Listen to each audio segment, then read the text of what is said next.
Hello, today I will show you how to hide photos in gallery on HUAWEI P10 Lite.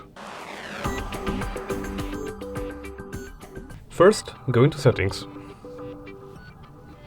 Then, go into the Security and Privacy. Go into the File Save. Click Enable. Click Internal Storage.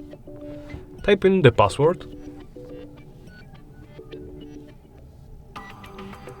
Confirm it.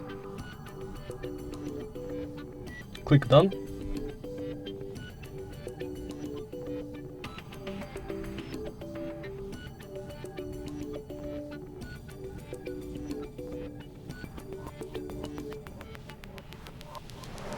Click Done. And now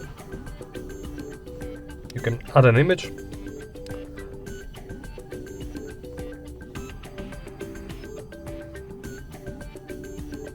And now that image is hidden. Thank you for watching. Remember to comment, like and subscribe.